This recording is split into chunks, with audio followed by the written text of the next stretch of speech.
Hey everybody, today we're going to take a look at the Werebear Assassin. Now the first thing you're going to see me do here is get our 3 charges up.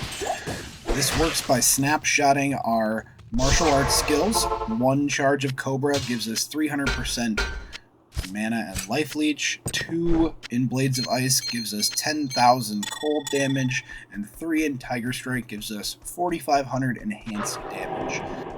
This all applies to a 2-hander that's attacking at 3 frames per attack. So we get a ton of damage and a really ridiculous amount of life leech. It's pretty busted actually. So here you can see me face tanking everything that D-Clone's going to send out.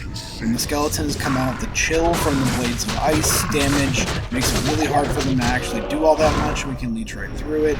We can just stand on top of these. This is the only time we take damage in this fight. As long as you don't get one shot from a Bale Wave Nova, you are totally fine. Now the way this works is Tiger Strike isn't meant to apply to a meaty 2-hander, especially not something like Odium that can hit at 3 frames per attack. It's really meant to be used with low damage claws and make up for that.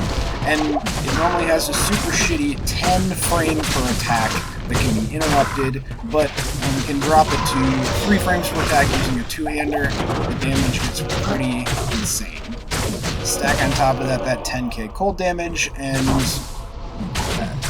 I don't even know what to say.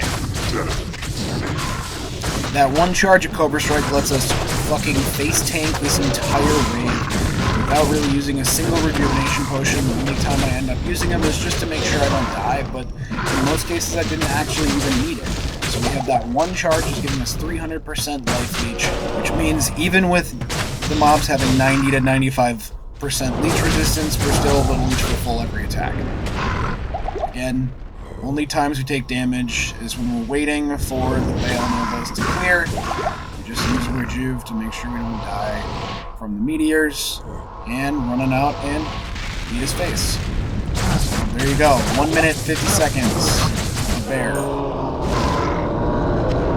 I'm gonna take a quick look at the gear. It's a 5-socket Odium. This gives us 5 shaels, which has 165% attack speed. That is the 3-frame breakpoint. Everything else is pretty standard. If you were to replace this with an Eth version, maybe that had an IS slam on it and with a bunch of 40-15 jewels in it, you'd probably add about 50% damage to it as well. All the skillers are MA skillers, I didn't go on that. But for skills here, we just max Fade, max Cobra Strike for the leech, max Blades of Ice for the cold damage, and max Tiger Strike. And that's the build. The broken part of it is you can pre-buff and snapshot all of those martial arts skills, which gives you all of those buffs on top of that 3 frame per attack 2-handed hit. You can see I hit the 86 FHR breakpoint and have about 3k life. This means that it's pretty easy for me to not get put into faster hit recovery, but when I do, I have decent frames. Now, we put in the buff gear. This is what we snapshotted. So we've got 4,300 enhanced damage on top of whatever else we got.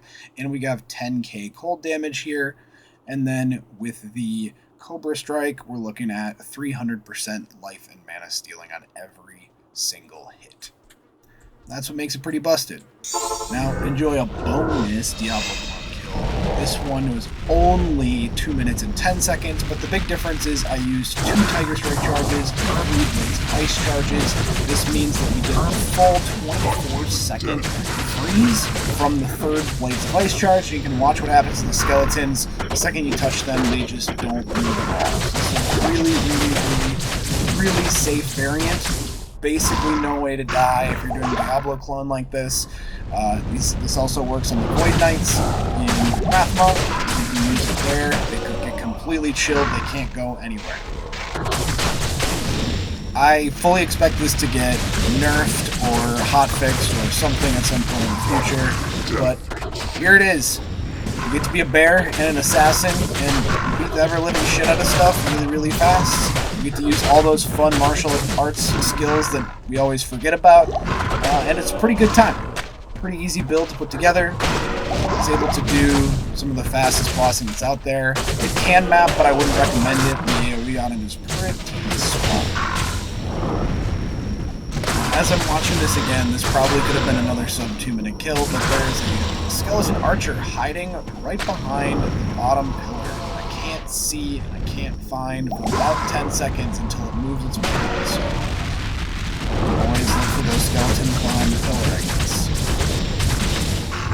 I will say when doing this, try not to push this wave at the same time as the Veil Nova. It can get a little dicey if you gotta move. Especially if you're in a spot like I am here that you're not used to. I have no idea where I'm supposed to stand here and I almost die, I think, twice. So, yeah, make sure you do what you're accustomed to, hide in the spots you're used to, and be a little restrained on your damage here, because the damage is way too much. Way too much for just a 5-socket. So that's Bearson in a nutshell. Take a look. I'm going to do another video on Rathma. Hope you enjoyed.